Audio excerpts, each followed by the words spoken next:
Okay, sorry. Hi everybody, and welcome to this video. My name is Laura. I'm a PhD candidate in English literature, and today I am going to talk about the books that I read in March. Today I'm going to talk about 6 books. 2 were required reading, and 3 were for funsies. And by required reading, I mean 1 was assigned in my class that I'm taking for this semester, and then the last book that I read this month actually was one that I had to read to teach. I am a graduate teaching assistant, and I do normally only teach English composition for freshmen, but this week, or at the end of this month, I was able to substitute for one of my professors in an English American literature class. So I had to prepare for that class by reading this last book,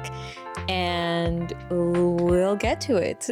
So the first book that I read this month was Sir Gawain and the Green Knight. I am taking a medieval literature class, and I really don't have much to say. If you're into medieval literature, it's a must, I guess. It was a good poem. It's a poem. It's a long chivalric romance poem situation. And yeah, I really enjoyed it. I remember reading this when I was in my sophomore year in college during my undergrad, and I remember really liking it. Since this was more of a reread for me, I also remember really liking it. So Sir Gawain and the Green Knight, if you don't know already, is about Sir Gawain, who is a knight in King Arthur's Round Table, and during a Christmas celebration, a Green Knight walks into court and challenges someone into a game. And the rules of the game are that whatever wound that the knight achieves to inflict onto the Green Knight will be paid back a year and a day later. And Sir Gawain is a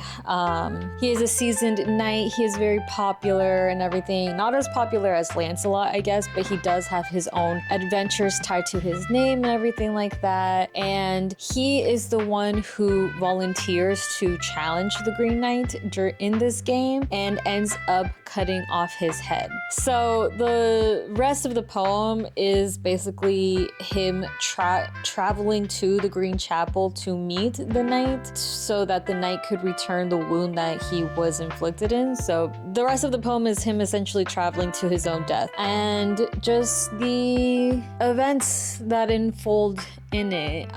No spoilers, right? But one of the bigger questions throughout the poem, I guess, or for the end of the poem, is if the game was even winnable, if it was something that there was foul play in. Did he cheat? Did he not cheat? Well, I guess spoiler alerts, he survives. There were other elements involved for him to survive that beheading situation. Okay, hi. Sorry for the angle change and everything.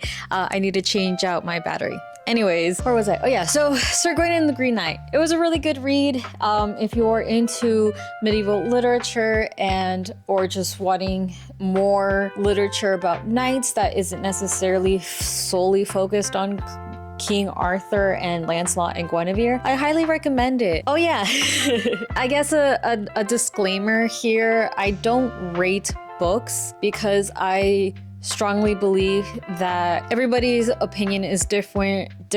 We read different things. So just because I like something doesn't necessarily mean you might like it. So use your own discernment to decide if you want to read the book or not. Even though I most likely recommend to just go ahead and read it if it sounds interesting to you. So with that out of the way, that was Sir Gawain and the Green Knight. The next book that I read was Wilder Girls, and this was a sci-fi thriller situation. I can't remember if it's YA, although I wouldn't doubt it just because it's about girls in a high school boarding school situation, and it was a pretty fun read. The writing was really good. It wasn't too easy for me, so that's why I'm not really sure if it was YA or not. So Wilder Girls is about an island that holds a boarding school, and this island is in quarantine because there is this virus situation happening. The book takes place 4 years into this epidemic, and we are following our main character who began as a freshman during all of this and is now, I guess you could say, a junior. And I say question marks because they're in quarantine. Their school is essentially non-existent. Their lives are essentially about surviving. And the virus that had spread, it also affects the wildlife there. So all the deer and the bears, and I think there's even wolves involved and everything like that. They are also acting on survival mode and kind of not really as themselves either. I think there was this one scene where a deer was eating another deer. So we follow our characters as they try to survive day to day. Our main character gets chosen to be what they call a boat girl, where they are essentially the leaders of the school now. Everybody turns to them if they have any questions and everything like that. And they also get the privilege to get out of the school's limits, still within the island, but they leave the school along with one of the 2 adults still left in the school to meet authorities on the edge of the island so that they could get provisions. They're the ones that get sent to pick up the provisions provided by the government. And our character discovers so many things because of this new position, and it's not as it seems. However, the main plot though is that the main character has this really strong sisterly bond. I think even more than sister, more than even romantic feelings towards her friend, towards her best friend. And one day that best friend gets sick and disappears. So the plot of the novel is her trying to find this best friend, and along the way she's figuring out all these hidden secrets that involve this virus that spread throughout the entire island. There is a sapphic romantic element to it that I very much enjoyed because it's really much them trying to figure out how to navigate their feelings in this horrific situation. And I do like it when there's like a B or C romantic plot in my novels. I'm a sucker for romance, even though I don't like reading romance. So that sapphic element was really good, and I really enjoyed it. I really enjoyed reading this. It had me at the edge of my seat. I did talk about this more in a previous vlog, so I will link that up here if you want more of my thoughts. So I will leave it at, it was gruesome at the right moments, it was thrilling at the right moments. The book definitely ended with me having way more questions than answers, but in the best way possible. I do highly recommend it. I really liked it, and I think I am going to pick up the second book from this author. So yeah, that was Wilder Girls. The next book that I read for fun was Bright Young Women by Jessica Knowles. And this is a fictional story based on true events, and it's a story to try to uplift or bring forward the female voices and the female victims of Ted Bundy, and specifically his attack on the sorority house in Florida. And yeah, I really liked it. I do also have a vlog with more of my thoughts on this, but I don't think I ended it really articulating it once I actually finished reading the novel. But it was really good. I'm not really much of a true crime person, but this book really had me at the edge of my seat. A lot of the quotes that I have underlined are essentially our protagonist reflecting on her relationship with the male figures in her life, and that got me thinking about the male relationships in my life, and it made me uncomfortable, but in all the best ways, as something that should make you uncomfortable to get your mind thinking, to kickstart that critical thinking. Essentially, this book really reminded me a lot of Notes on an Execution. However, the only difference between Notes on an Execution and Bright Young Women is the background, I guess. As I mentioned, Bright Young Women is based on true events. Just the characters and the way the things went about it were fictionalized, but it really did happen. While Notes on an Execution follows a fictionalized serial killer and his crimes, but it still focuses on the women. The book itself focuses more on the women of the serial killer and of the women in his life, as opposed to the serial killer himself. Both books are very intense, very heartbreaking on some points, honestly, and I highly recommend.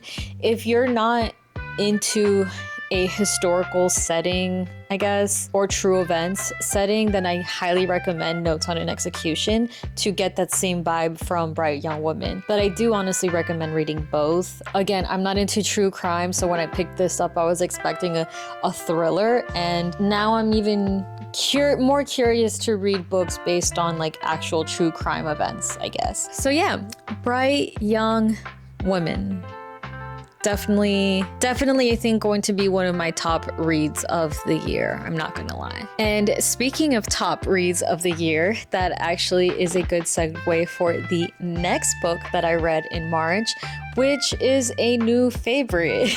The only reason why it's not on my favorites shelf is only because I have it displayed in my book wall. And if you want to check out my book wall, you'll have to stay tuned for the vlog that should come up after this video. But yeah, I have it displayed in my book wall because I'm obsessed with the cover that I have, but it is a new favorite, and that is O Caledonia by Elizabeth Barker. Again, I talk a lot about this novel in the last vlog where I also talk about Bright Young Women. I won't be saying much in this video because I have a whole section just dedicated to that book in that vlog. But O Caledonia follows the life of the main character Janet, and the book opens up with her death. So we know the tragic ending of our main character.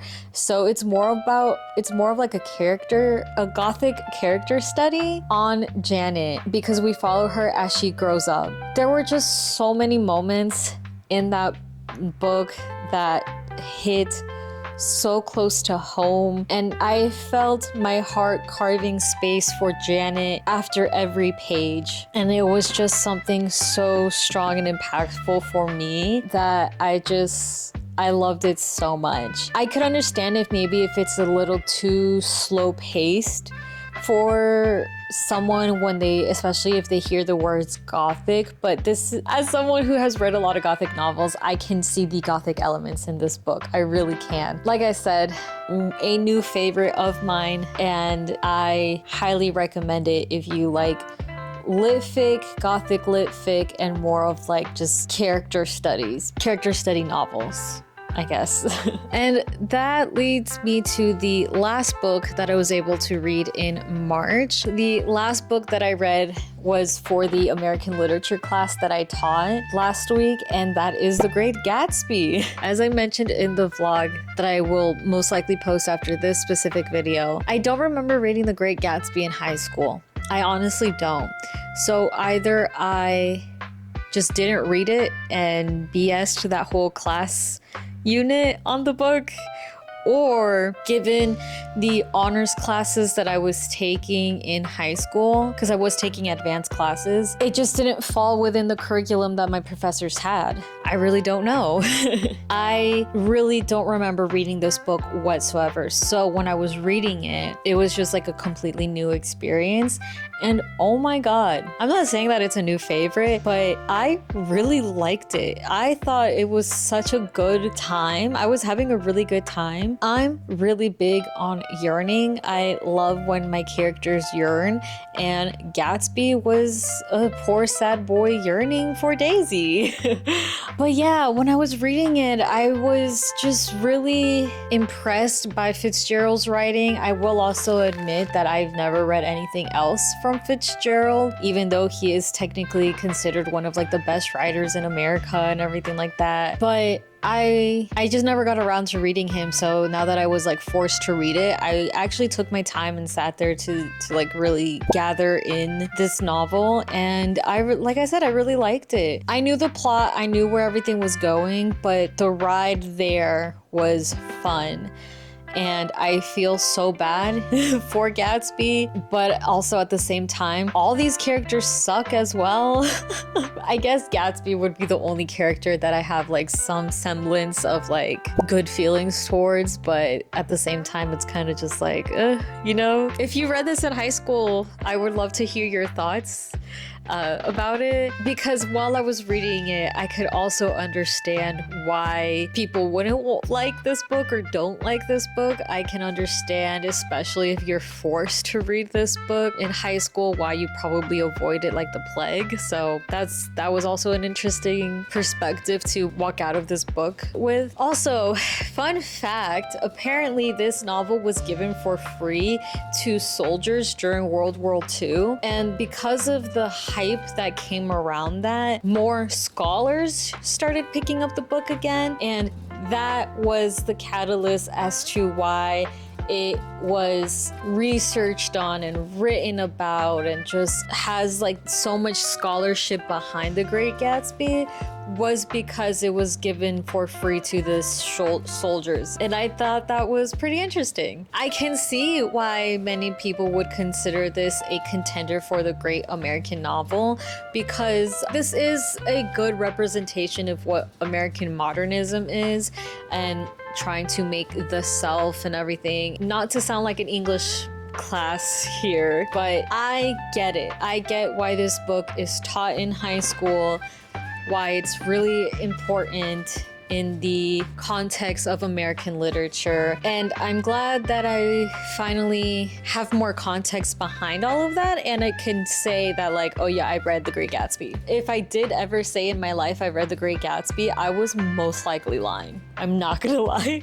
Just because I don't remember reading it like I did right now. There could be a chance that I just completely forgot about it. Like, I am planning on rereading To Kill a Mockingbird, Grapes of Wrath, and I think there was like one or two other novels that I read in high school for sure, because I want to revisit those books in a more mature, scholarly headspace, as opposed to when I read them in middle school and in high school, when I didn't think this would be my job. So that concludes this quick reading wrap up. If you're new here, my goal for this year is to try to read 100 books by the end of the year, and I am a little bit behind, but once the semester is officially over, I have more time to read. Teaching and other teaching duties has just really filled up a lot of my time, takes up a lot of my time, for at least for that specific update within my reading challenge. I am a little behind, but that's okay. And if I never get there, that's also okay. But yeah, that is it for today's video. If you are curious with my thoughts on school in general and my deeper thoughts on the books message here, please check out my other vlogs. I do talk about school a lot and also what I'm reading. And if you want to see more, please consider subscribing. I try to upload every week, and if not, as soon as possible, because I am most likely really busy with school. I hope you have a wonderful rest of your day, and I will hope to see you in the next one. You know I'm such a fool for you. You call me wrapped around your finger.